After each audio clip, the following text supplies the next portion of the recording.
All right, good evening, everybody, and thank you so much for coming. You all know me. My name is Sarah. I am the oral history coordinator. This has really been kind of my pet project for the last year. We've been doing harvesting stories for, I guess it's been 4 years now. So it started in 2018, and I've been working with the project since it started. But really, harvesting stories is just collecting stories, really literally harvesting stories from people young and old, people who worked at Whitesbog, lived at Whitesbog, volunteer there, people from Pemberton, the Pine Barrens. It's really just any story we can collect, we want to gather. I just want to mention a few people before we get started tonight. So this year, we had a lot of help from Night Kitchen Interactive, specifically Ethan and Valentina for all of their work editing. We had Mackenzie Tansey, Tom Bezelman, who is here tonight, Dennis McDonald, Kiyomi Locker, Holly Wenger, and Allison Pearson helping out on this project. And we also want to give a special thank you to the New Jersey Council for the Humanities for sponsoring this project once again. This project was made possible by a grant from the New Jersey Council for the Humanities, a state partner of the National Endowment for the Humanities. Any views, findings, conclusions, or recommendations expressed in this project do not necessarily represent those of the National Endowment for the Humanities or the New Jersey Council for the Humanities.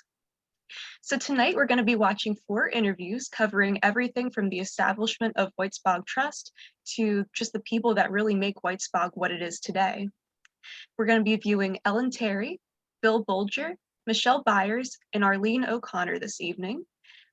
Any questions that you guys might have as we're watching videos or any comments, feel free to just put it into the chat. I can start that off as well. And we'll have some discussion at the end with Levi. So without further ado, we'll share the screen and we can get started.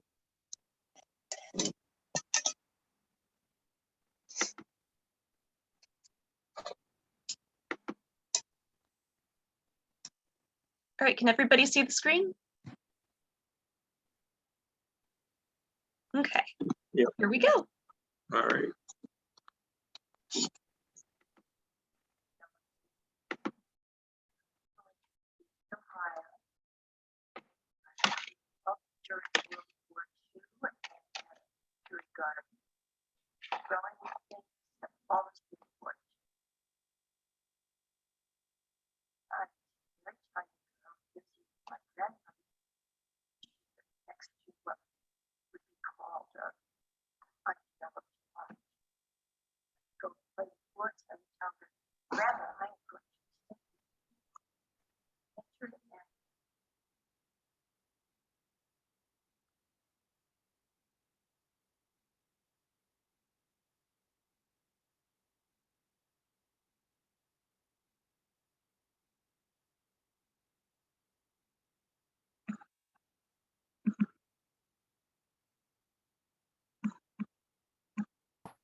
Right, is the volume still low, guys?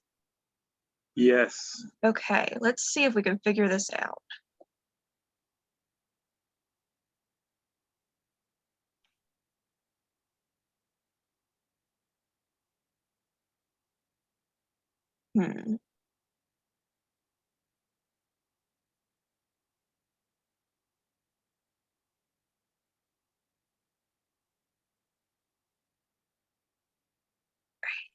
think this did the trick.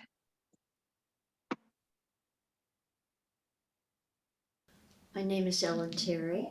Yes, I'm better. originally from Cleveland, Ohio. I grew up during World War II and had a victory garden. Growing things have always been important to me. And when I was a very tiny girl and visited my grandmother, she lived next to what would be called an undeveloped lot. And when I would go and play in the woods, I would tell her, "Grandma, I am going to the symphony." So nature and gardens have always been very, very important to me. So what are some of your earliest memories of being here at Whitesbog? I remember quite clearly that the little article in the newspaper said that if you would come and help weed, that you would be given a tour, and I was never given a tour. However, I could give the tour now. This place was a tangle. Vines have taken over everything. Wisteria, Chinese wisteria. There is a native wisteria. Just by the garage was some steel poles that it had grown up around. And you could hardly get in the garage for all the vines. And it was really difficult cleaning up around the shrubberies because the vines would get in under the roots and you didn't want to destroy the plants. I mean, these were Miss White's own shrubs. She planted them there herself. She and June.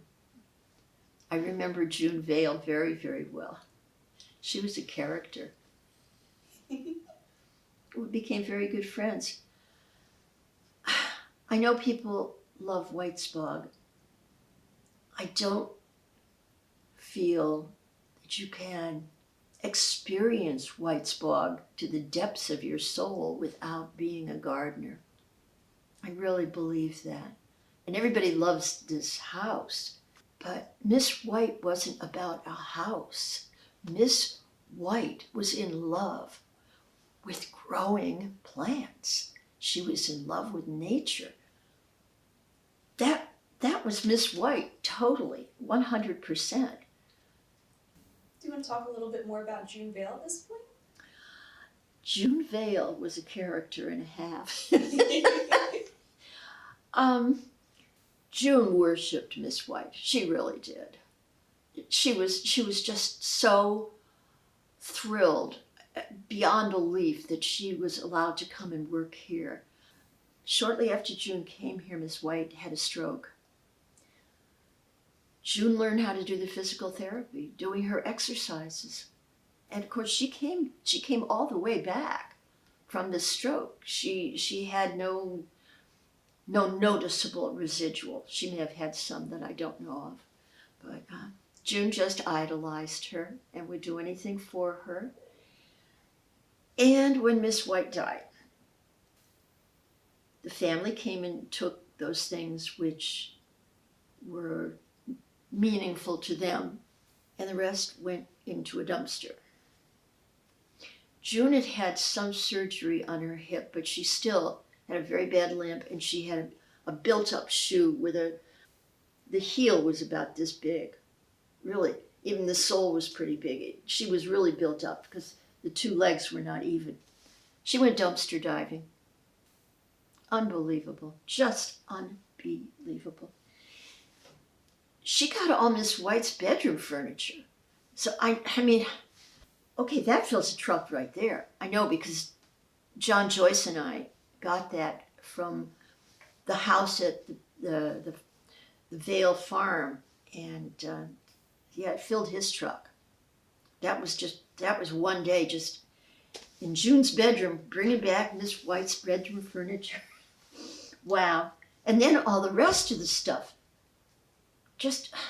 She must have emptied the file cabinets and taken every single file. It was just incredible. Unfortunately, everything that anybody in that family had ever owned was in those 2 barns and that house. So, I'd just fill up my trunk and bring home cartons of papers and go through them one by one. And here's Miss White's, and here's something, I don't know what it is, and this is Miss White's, and oh, here's a letter from Gifford Pinchot. It's unbelievable. But she had so much of Miss White's stuff. There was other furniture that came back. I remember the first thing we brought back was a small table used to sit out in this hallway. June liked to build wreaths. So she saved pine cones.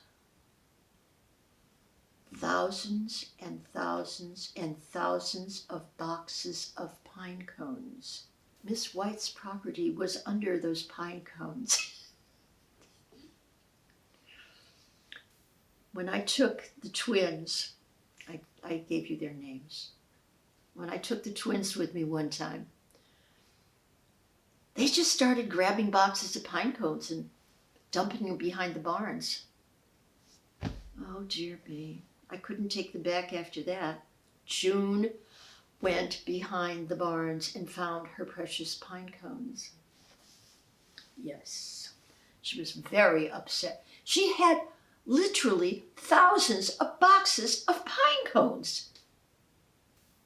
And she gave me some of her humongous Himalayan pine cones. I still have those. Oh my, just stuff everywhere. It was a big job bringing back everything, but it was worth it. So last time you were here, you were telling me about when you and Bill Bolger went picking through the barn and he got lost. Can you tell me that story again, please? This was the biggest of the barns, and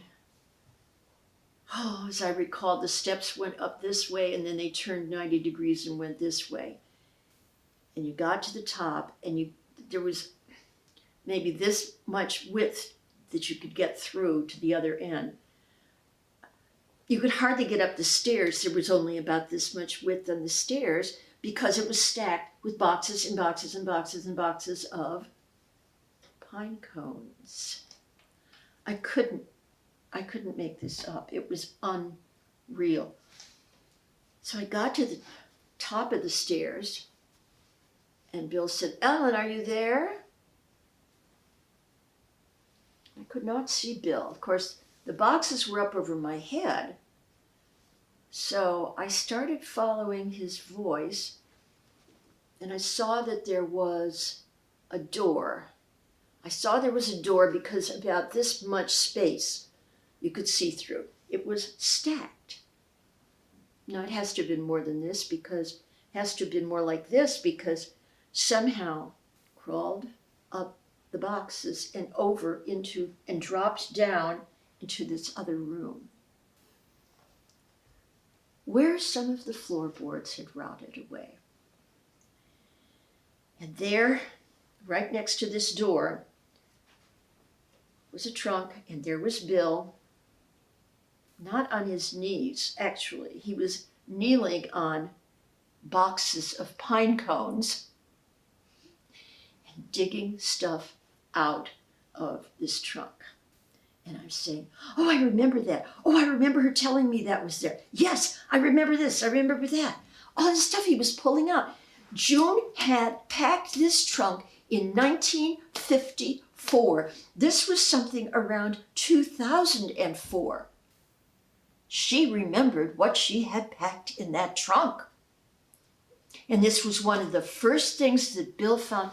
What had possessed him to leave the first large room of that barn and go through that door? I guess because he saw the light at the top, he was curious. Oh, there's another room. And up and over he went. And then he found the trunk. And I don't know, I hopped down and there he was, kneeling on pine cones, emptying the trunk. And then he pulled out the hat. And that is the hat that she wore in so many photographs. I recognized it right away, and I knew that June had told me that her hat was in there. Then we got to the bottom. Bill said, "Oh no, I think June has cornered the market on string." It was crochet cotton. Thousands of balls of crochet cotton at the bottom of this trunk. What that has to do with Miss White, I don't know. We left the crochet cotton.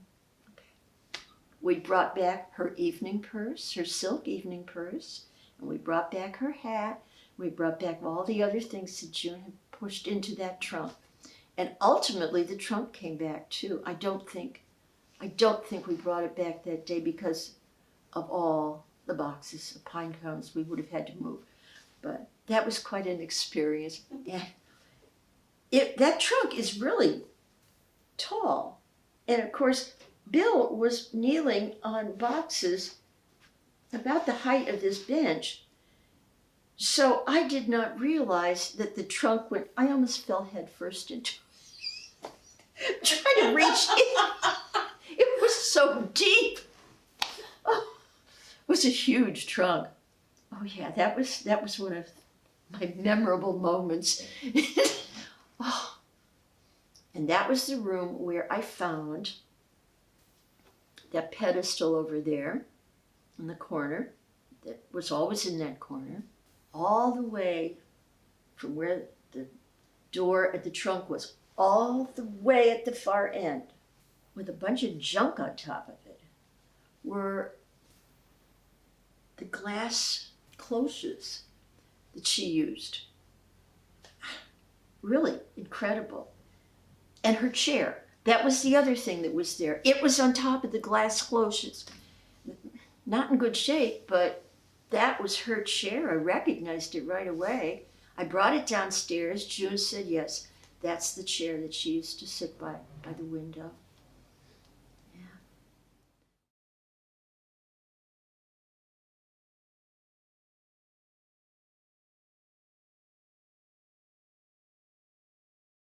Well, name is Bill Bolger, William C., but generally known as Bill. I now live in Mount Holly. I've formerly lived here at Whitesbog. I've lived at Smithville outside of Mount Holly. I've been working in this area, or living in the area, for about 45 years.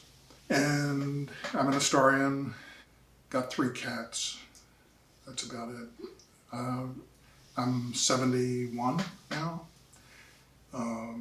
Grew up in Virginia and Philadelphia, and then in the high school years studied history, studied art. But one of my favorite projects was bringing what we call the office building back to the village. This was something that had been taken by Tom Darlington when he set up the new farm. And I asked Tom, why did you take this little building? You know, it's back now, it's nicely preserved. It's perhaps a 12 by 16 foot, 1-story frame building. And I said, Tom, why did you take that with you? Because he was building this model farm across the highway.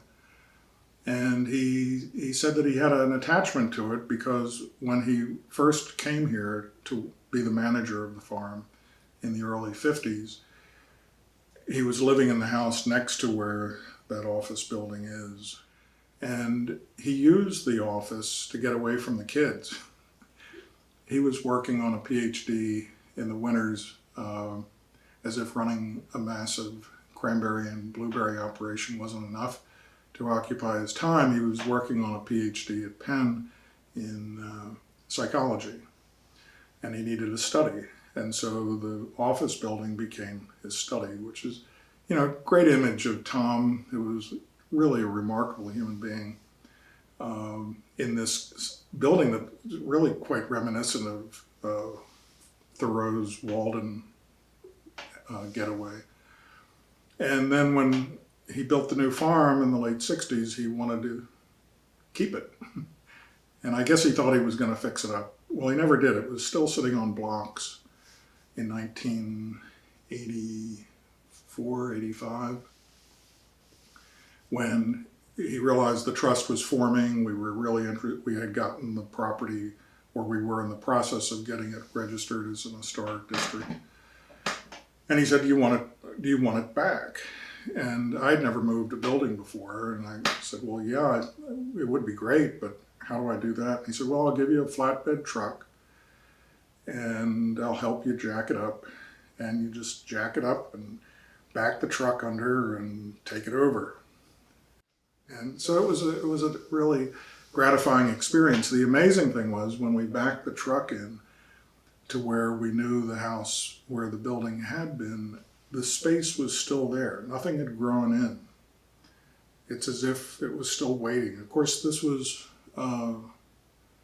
about 15, 18 years later, which now to me doesn't seem like all that long a period of time. But anyway, we didn't even have to trim a bush or something to get the building into place because it was still open. And we had a juvenile education program here at the time. They built the new piers and they built the chimney and they put a new roof on and we saved the building. So that was maybe my favorite project, but there were several others. There was re-roofing Elizabeth White's potting shed, which was in ruins and on the verge of falling apart completely. So we would pick projects like that. And I say we because it was whoever was available and interested. And it was a very gratifying thing because we had so much to do. There was no end of things to be done. And people pitched in and we'd get the job done. So do you want to go back a little bit and tell me about Tom Darlington a little more? Well, I just really loved getting to know Tom Darlington. He was a legend in his own time. I'm trying to think, at least in Burlington County, there were maybe 8 or 9 major growers of cranberries. That is the big farms. There was Bill Haynes down at Hog Wallow. There was Chick Thompson at the Birches. I got to know most of them to some degree just because of my growing interest. And in fact, at one point I thought of doing a book on the cranberry industry, at least of Burlington County. But Tom was fascinating to me for a number of reasons, not the least of which was that he never really wanted to run the farm. That wasn't his goal in life when he was young. And he was drafted to do it because his brother tragically died in a plane accident right here at Whitesbog. And the family needed Tom to come and run the farm. Tom was a highly skilled aeronautical engineer. And at the very time that aeronautical engineering was in its heyday in terms of just revolutionizing air flight, this was the moment of the jet engine. And that was his love. That's what he wanted to be and was very successfully. And had to drop that to come here and run the farm. So I found that a really interesting aspect of his personality. And then he gets here and he starts studying psychology, not just studying it, but getting a doctorate from one of the leading universities in the country, which he was very humble about. He said, yeah, well, I was studying psychology. Where was that, Tom? Oh, University of Pennsylvania. And what did you got a degree? Oh, yeah, I got a PhD. You sort of had to pull it out of him. He wasn't like he was bragging. And I said, and why did you do that? Thinking that, he had a serious interest. And I think he toyed with the idea of setting up a private practice, which I guess he could have done in tandem with his work here. But his comment amused me because I've thought about it in terms of other things that I've done. He said, well, if you're going to run a family business, it's a good idea to know psychology. And of course, the conflicts with Elizabeth White, as wonderful as she was apparently not always the easiest person to get along with. He was her favorite nephew or niece. he loved her dearly, but I think he walked into the middle of Elizabeth's later years here and realized that there was a lot of tension between the stockholders of the company. And who knows all. He didn't go into detail about it, but he just made that comment that, you know, this was a very useful bit of skill to develop. And then there was the fact that he continued to use his skill as a mechanical engineer to develop machines that helped the work here at Whitesbog and throughout the region in cranberries and blueberries. He of course invented the dry harvesting machine, which I believe is still in use. That is the handheld dry harvester. It looks like a lawnmower of sorts. And but he also developed a blueberry harvesting machine. And I got to talk to him about those machines in the shop, the new shop that he had over at Buffin's Meadow. And it was just really wonderful to, I don't think I had studied inventors before, but never had a chance to talk to a live one about the work that he had done. And he was also, as I said, he was just a very humble man. He also was responsible for the study being as substantial as it was, because I went to talk to him. I thought he might have some information for me. He went into the back room at his office at the new farm and brought out a carton of documents. And, you know, this is like a researcher's dream, where you're hoping maybe you'd find these things somewhere over a period of time. You hardly expect somebody to just bring you the box. And I also like the fact that he exhibited his skill as a psychologist, because he said, I'm sitting there going through this stuff and I'm like, can I come back tomorrow? And he probably was thinking, I really don't want this guy in my office for however long. He said, well, would you be interested in taking it home? I said, well, yeah. And he said, well, you know, I've had problems with people in the past taking things and not bringing them back, which of course we all have. So yeah, okay. He said, if you bring them back in 1 week, you can take them. So he gave me a hard deadline. And I think it took me the week, you know, to read all this stuff and take notes. And I had it back at his office, you know, exactly 1 week later. And I just thought that was great, because it showed that, you know, his knowledge of how people think and what they may or may not do was really very much a part of the way he conducted business. And then later I got to know him better when he was coming to Arnie's Mount Meeting House. After he had retired and was kind of free of the burdens of work. And that was another whole experience, because I interviewed him about his earlier career, which I hadn't done, and also just got to know him as a retired man who was sort of re-examining things, free to think about new things. I remember one of the things he got very interested in was the question of what is life? What constitutes living beings? Which isn't as easy a question to answer as you might imagine at first. And he had been reading about that. So, you know, over time, I guess I had known him for about, well over 20 years, and really valued that experience. He was a very special guy.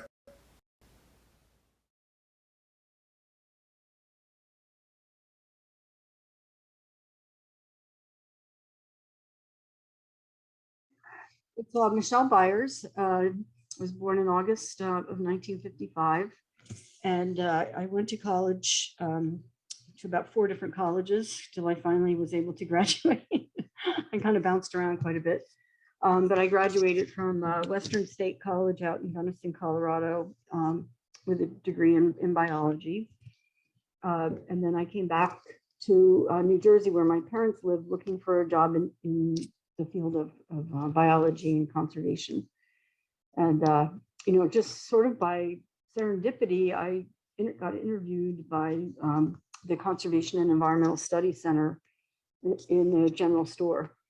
And it was Eugene Vivian and John Tiedemann were the two people who interviewed me.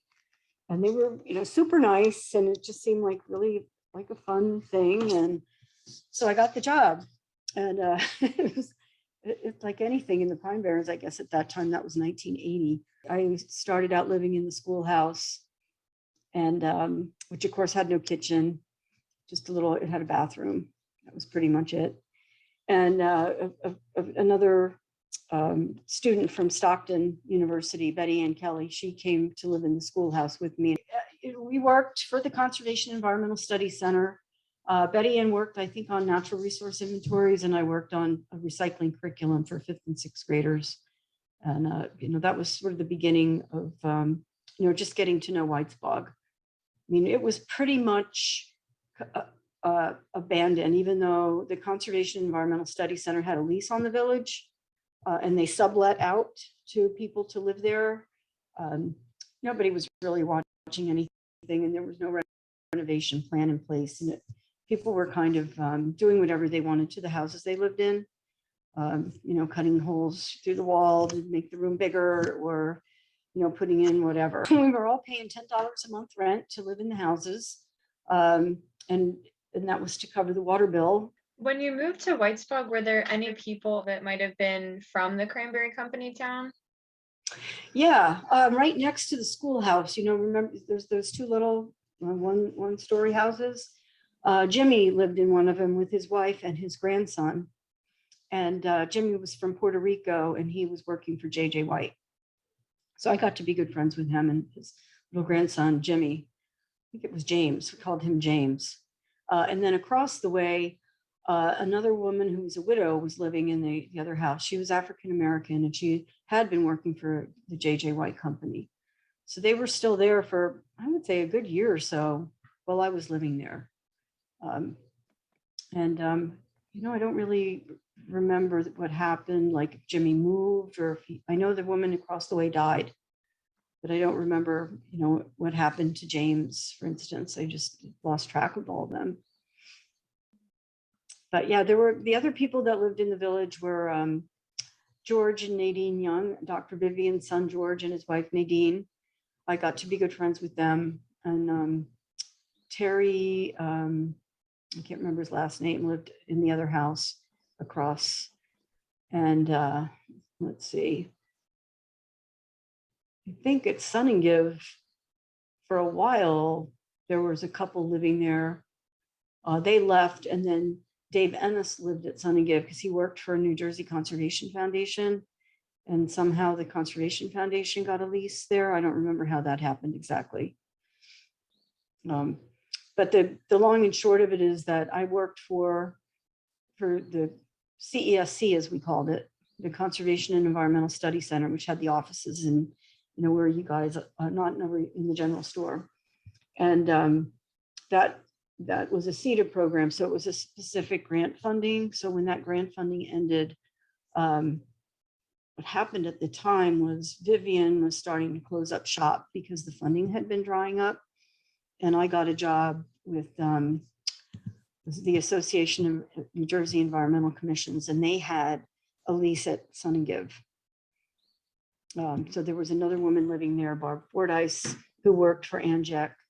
And so I moved there, and then Betty Ann eventually moved over with us.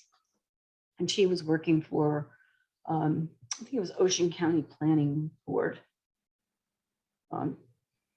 And so there were 3 of us that lived in Sun and Give for quite a while. And then my boyfriend moved in, so he was there too.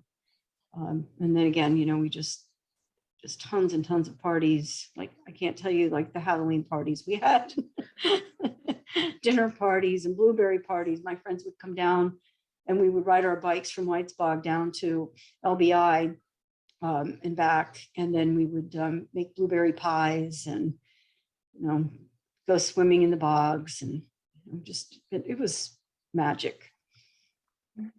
Yeah, so one of my good friends got engaged at Sun and Give, and I'm really good friends with them now. Both their sons are grown and have kids of their own, and it's just like a whole lifetime happened there. Do you remember any types of wildlife that might have been out here? I don't know if you were like very into specific yeah. wildlife, whether it was turtles or fish or birds, owls. Well, yeah, I mean, at night you always heard whippoorwills, really, really loud, constantly whippoorwills, bobwhites during the day. And when friends would come to visit me in the summer, the carpenter frogs were so loud, they would say, is there a train nearby? I keep hearing a train going over the train tracks. You know, it was like, that's how it was, really super loud. And in the winter, the tundra swans were always really loud. And the ice would be cracking. So you, in the winter, you'd hear these big cracks at night in the ice. And you know, the areas that weren't icy, the tundra swans would be hooting and, you know, whistling and everything. I mean, I was always out bird watching. That's, you know, we did that every day. We were out. Look, I learned a lot of New Jersey birds at Whitesbog because that's what we did. Snakes, just tons of snakes. There's lots of hognose snakes, lots of pine snakes, some corn snakes. I didn't really see any rattlesnakes at Whitesbog. I'm trying to think what else. I don't, you know, never anything to with coyotes or foxes. I don't remember seeing many predators. They seem to have increased over the years, but I don't remember seeing that. Yeah, I mean, it's just, you know, it was like heaven living there back then. I know it still is, you know, it still is. A lot of good memories. So one of my friends who was a board member of the Conservation Foundation at the time, his name was Donald Jones. He had sort of single-handedly preserved the Prosville Mills up on the Delaware River by buying it. It was going to be a strip mall, and he bought the whole complex of historic buildings, including the mill, and he held it until the state wanted to finally agree to buy it and make it part of the DNR Canal State Park. And in the process, he formed the Delaware River Mill Society that was formed to lease and take care of those buildings within the state park. So he gave me their lease that they had put together for the Delaware River Mill Society, nonprofit organization running and managing a set of historic buildings owned by the state. So we used that lease, and then we formed the 501c3, the Whitesbog Preservation Trust. And you know, we pushed really hard to get a lease with the state, and this village wouldn't be there today probably without Donald Jones and Helen Fensky, that we're all like helping along the way to make sure that it got a secure structure. We did the first Cranberry Festival, and then I guess we decided we needed a Blueberry Festival too, so we were doing two. And yeah, the Blueberry Festival was good. I mean, one of the things that because I was a runner and I would run at Whitesbog every day, almost every day. And so were some of my friends. That's why we wanted to have the festival started off each time with a race, which, you know, was good and bad because you had to be up at like dawn to make sure that the race course was still up and no one had pulled all the arrows out the night before. Because it took a long time to mark that course so people wouldn't get lost. So it was a lot of work just to do the Cranberry and Blueberry 10K. Well, I guess Blueberry was a 10K and the Cranberry was a 5K. So we had to get shirts done up for both of them, get sponsorships and everything.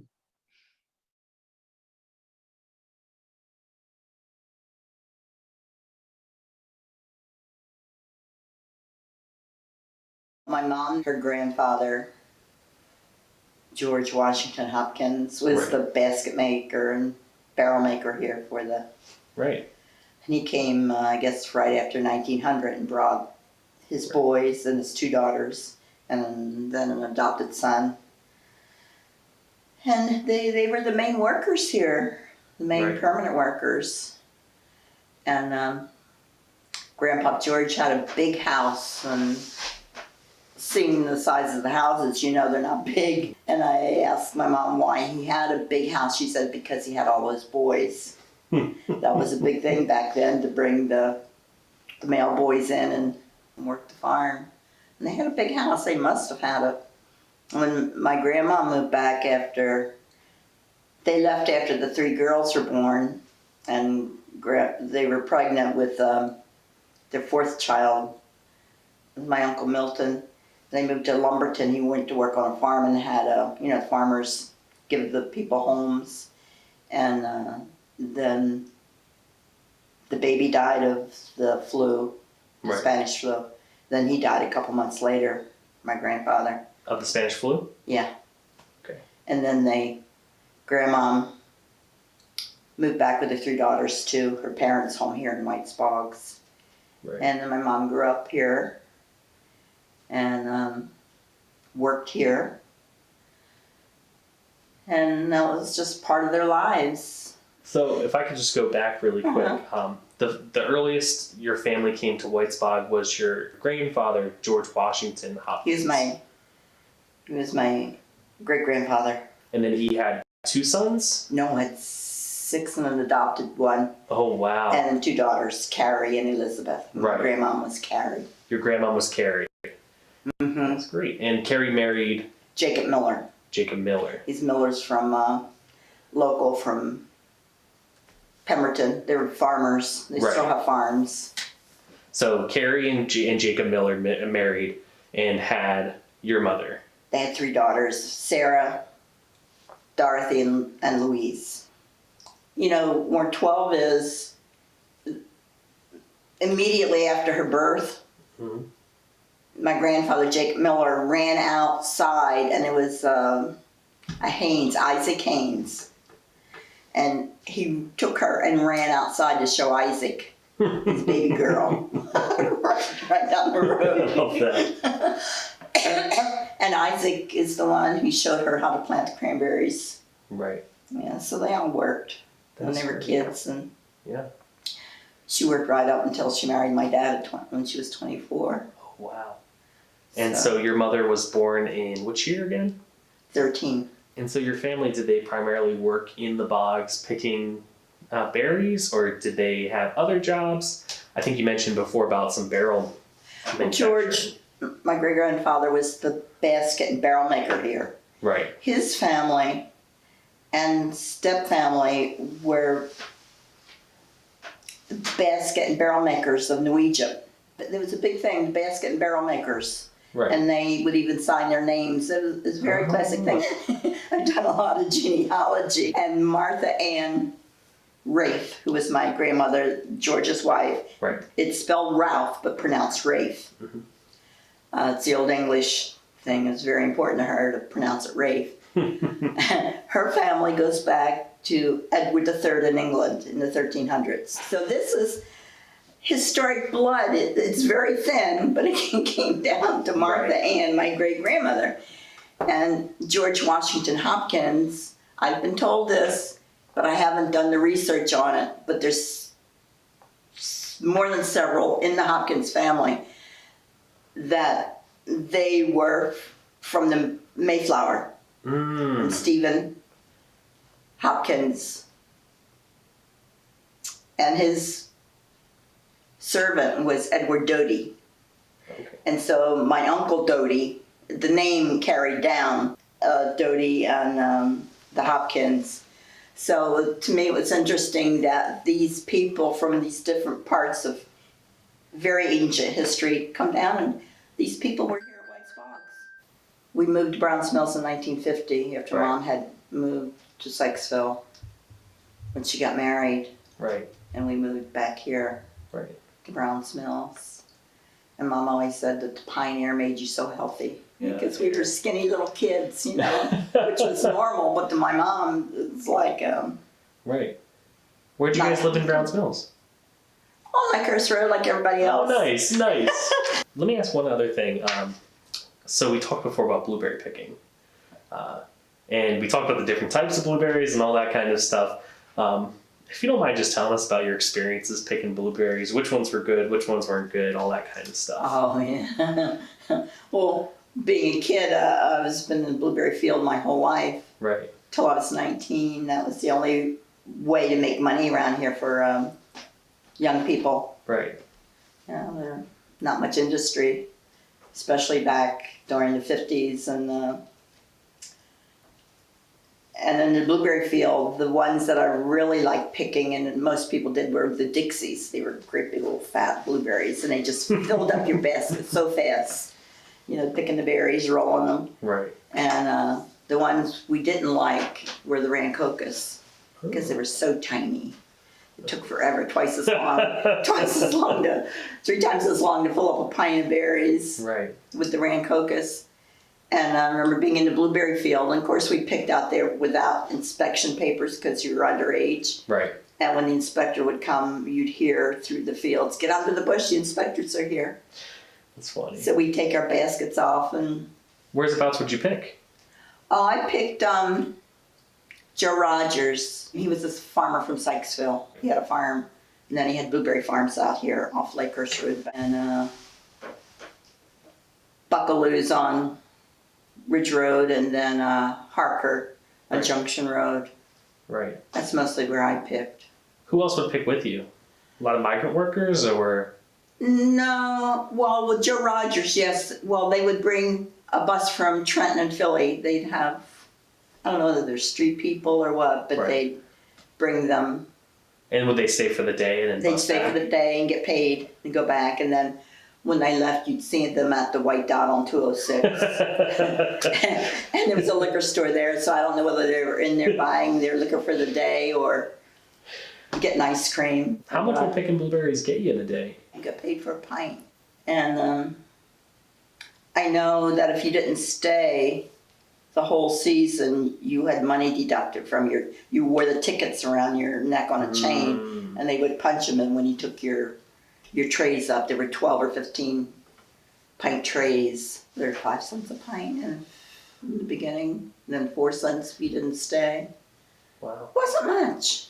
And they had a necklace of... Yeah, you'd have your chain or a thong, and you'd have all your tickets on it. That was your worth. And then they had the little puncher, little star puncher, and they'd take your ticket when you went out, and they'd punch how many pints you turned in. Yeah. What is your personal memory, your favorite one? Just coming up here and walking around, and then bringing, like my sister Pat from Massachusetts has 3 daughters, and when they'd come down, we'd go and walk. Right. And look at the old homes and walk down this way and go to Florence and look for things, just being here. What is your favorite building to kind of visit or explore here at Whitesbog? Number 12, because that's where my mom was born. Yeah. And the old store, because my cousins live there. And the one next to it where Harry and Helen and Bricky lived. Right. They raised their son, Roger. Yeah, just walking, just coming up to the store and then just walking past the houses and walking down not too far and coming back up and seeing the little village and realizing the people that lived there and how hard life was. It had to have been hard. And I can't imagine living in those homes. Right. Without insulation and as cold as it was, and how they cooked, how did they manage. It's just overwhelming when you start to think about it. Yeah. But it was, for that day, this was a good place to live.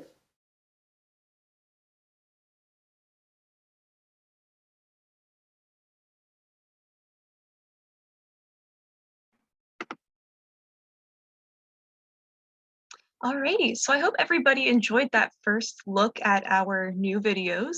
And at this point, I'm going to turn it over to Levi Fox to talk a little bit more about what we just heard. Thanks so much, Sarah. I always consider my role in these kinds of conversations to be context, to help make connections between what everyone just heard and really the fascinating personal narratives that are part of this ongoing oral history project, which it's maybe 5 years now. It's been ongoing. It's been a while. There's been different iterations of it, and each time I feel like there's more depth unearthed about both what happened at Whitesbog over decades, over you could say a century or more, and broader events in kind of local, state, and especially national and global history of the 20th century. In this case, it's really what obviously came through in these living memories.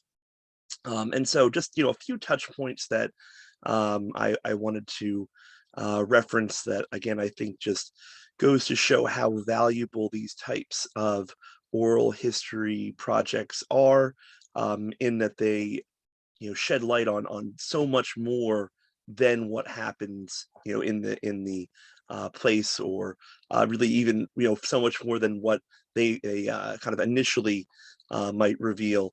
And so that's one thing I really appreciated, Sarah, about your style of asking follow-up questions and really trying to pursue the individual lines, to sort of stay flexible in prompting, right, the storytellers to share their recollections. And so, I got a few things to make note of that I caught in viewing these. The first is, connections to some larger historical events.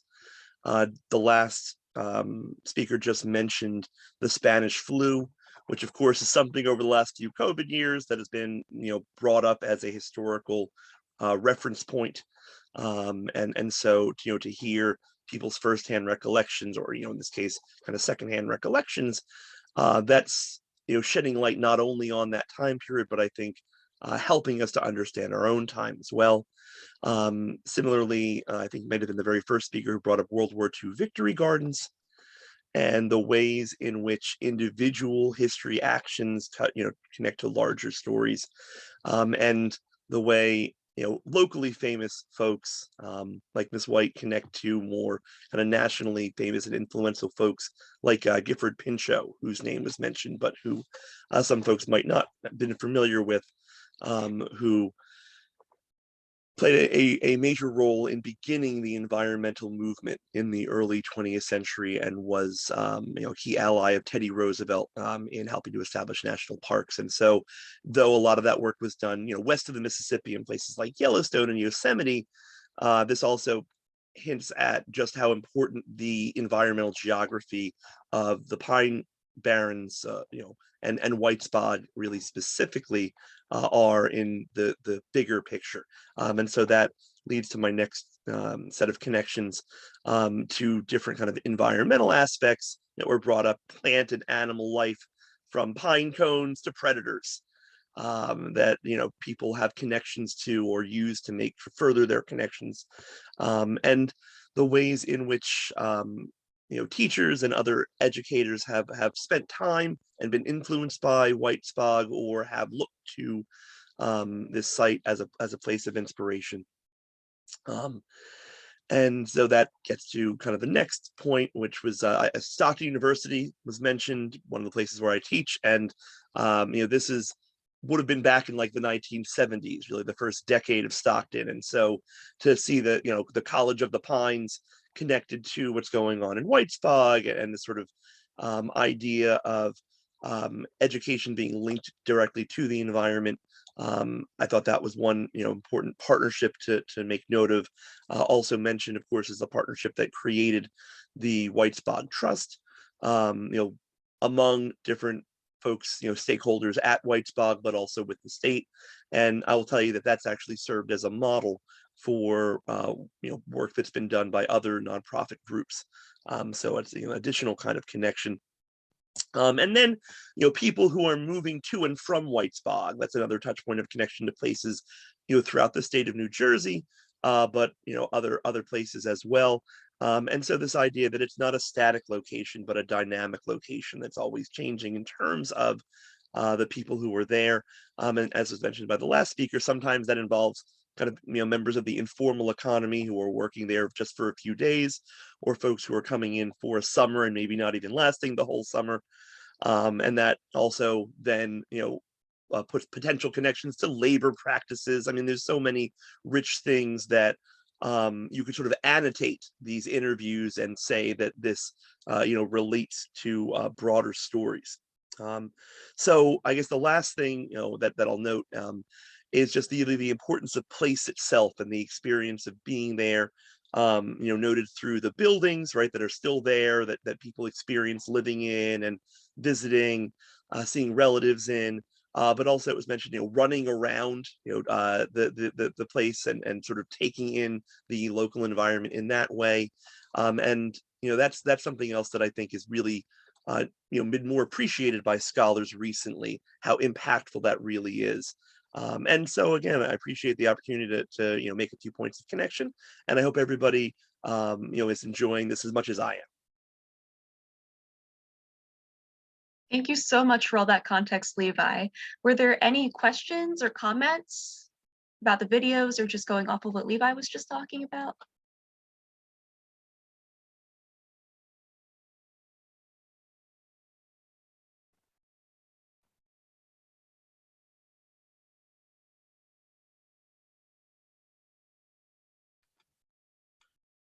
All right, well, I do have to go, but I will also say how much I love the night kitchens, picture right there.